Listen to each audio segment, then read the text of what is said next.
থাকি। ওখানে থাকার পর মানে আমার কাছে অনেক পুরুষরা যাওয়া আসা করে, তো আমিও পুরুষদেরকে ভোগ দিই। তো আমি এটা চিন্তা করি, যখন ৫-১০টা পুরুষ এসে আমার কাছ থেকে চলে যায়, আমাকে উপভোগ করে, তখন আমি আয়নার সামনে দাঁড়িয়ে এটা ভাবি যে আমিও তো একটা মানুষ।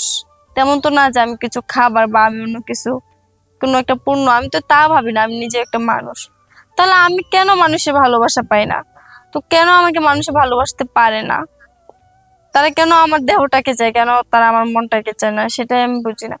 আর আদৌ পর্যন্ত এমন কোনো পুরুষ আমার কাছে আসে নাই যে আমাকে ভালোবাসবে, আমাকে হাত ধরে এখান থেকে নিয়ে যাবে। আমি এসব থেকে মানে আমারও মন চায় যে আমি এখান থেকে মুক্তি চাই, আমি এখান থেকে মানে আমার এখানে আর ভাল লাগে না।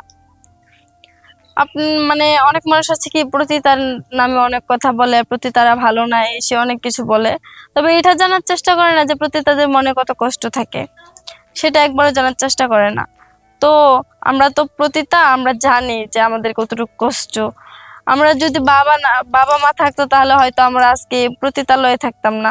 আর আমাদের যদি মনে করেন আমাদের, আপনাদের তো থাকার মতো একটা ছায়া আছে, ঘর আছে, বাড়ি আছে, আমার তো তাও নাই, তো আমরা কোথায় যাব? আমরা প্রতিটা কেন মানে একটা নিজের দেহ এটা বিক্রি কেন করি? কোন কারণে করি? একটা পেটের দায়েই তো এই কাজটা করি, তাই না? তো মনে করেন সমাজের লোকজন আমাদেরকে তুচ্ছ ভাবে। কেন তুচ্ছ ভাববে? আমরা কি মানুষ না?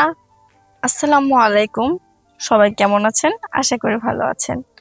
তো আমার নাম শেপা।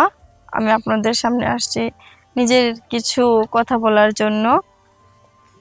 আমার মানে জীবনে যা ঘটে গেছে সেই সব ইতিহাস আপনাদের কাছে তুলে ধরার জন্য আসছি। তো কথাটা বলতে গেলে কি জানেন, আমরা যদি মনে করেন, আমি মনে করেন যে আপনাকে না দাওয়াত ধরেন দেখে আমি না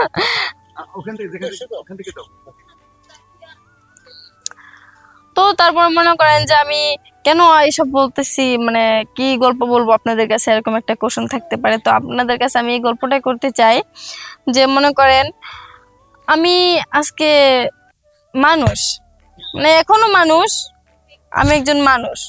তো আমি এখন মানে একটা হোটেলে থাকি। ওখানে থাকার পর মানে আমার কাছে অনেক পুরুষরা যাওয়া আসা করে, তো আমিও পুরুষদেরকে ভোগ দিই।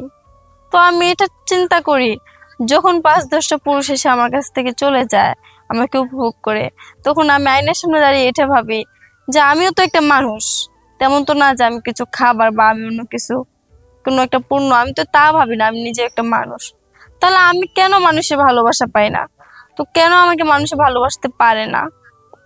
তারা কেন আমার দেহটাকে চায়, কেন তারা আমার মনটাকে চায় না, সেটাই আমি বুঝি না। আর আদৌ পর্যন্ত এমন কোনো পুরুষ আমার কাছে আসে নাই যে আমাকে ভালোবাসবে, আমাকে হাত ধরে এখান থেকে নিয়ে যাবে। আমি এসব থেকে মানে আমারও মন চায় যে আমি এখান থেকে মুক্তি চাই, আমি এখান থেকে মানে আমার এখানে আর ভাল লাগে না। মানে অনেক মানুষ আছে কি প্রতিতার নামে অনেক কথা বলে, প্রতিতারা ভালো না, সে অনেক কিছু বলে। তবে এটা জানার চেষ্টা করে না যে প্রতিতাদের মনে কত কষ্ট থাকে, সেটা একবারও জানার চেষ্টা করে না। তো আমরা তো প্রতিতা, আমরা জানি যে আমাদের কতটুকু কষ্ট। আমরা যদি বাবা মা থাকতো তাহলে হয়তো আমরা আজকে প্রতিতালয়ে থাকতাম না। আর আমাদের যদি মনে করেন আমাদের, আপনাদের তো থাকার মতো একটা ছায়া আছে, ঘর আছে, বাড়ি আছে, আমার তো তাও নাই, তো আমরা কোথায় যাব? আমরা প্রতিটা কেন মানে একটা নিজের দেহ এটা বিক্রি কেন করি? কোন কারণে করি? একটা পেটের দায়েই তো এই কাজটা করি, তাই না? তো মনে করেন সমাজের লোকজন আমাদেরকে তুচ্ছ ভাবে। কেন তুচ্ছ ভাববে? আমরা কি মানুষ না? আজকে যদি আমরা পারতাম, আমরা যদি কাজ করতে পারতাম, জব করতে পারতাম, তাহলে কি আর আজকে দেহ বিক্রি করতাম? আজকে যদি আমরা মানে সাধারণত মানুষের মতো চলাফেরা করতাম, আমরা তো সাধারণ মানুষই, কিন্তু আমরা আজকে দেহ বিক্রি করে খাই বলে আমাদেরকে নাম দিচ্ছে প্রতিতা। আচ্ছা, প্রতিতা তো ডাকেনি অবশ্যই, কিন্তু প্রতিতার মনের কষ্টটা একবার জানার চেষ্টা করেন আপনারা? কখনো না। শুধু আপনারা চেষ্টা করেন কিভাবে মানুষকে চেতাবেন, কখন কার কি কোথায় কথা বলে মানে খোঁচা দিবেন, এসব কথা নিয়ে আপনারা সবসময় ব্যস্ত থাকেন। তো আপনাদেরকে এটাই বলি যে কখনো কাউকে খোঁচা দিয়ে কথা বলবেন না। কারণ আপনি যে একটা মানুষ, আপনি তো একটা মহিলা, মানে মহিলা হন পুরুষ হন, আপনাদেরকে যদি আমি বলি যে মানে যে কোনো একটা কথা বলে গালি দিতে, তাহলে আপনাদের লাগবে। আমাদেরকে গালি দিলেও আমাকে গায়ে লাগে না। কেন লাগে না?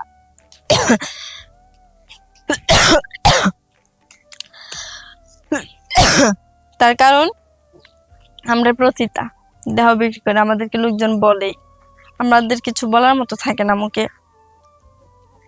বলতে গেলেও মানুষের মুখের সামনে আঙ্গুল ধরে বসে। তো আমি মনে করেন আমার কাছে এরকম একটা লোক চাই, এরকম একটা মনের মানুষ চাই যে কিনা আমাকে তার মানে নিজের থেকেও ভালোবাসবে। সে 3 বেলা ভাত না খাওয়াতে পারে, 1 বেলা 1 মুঠো ভাত আমাকে খাওয়াতে পারবে।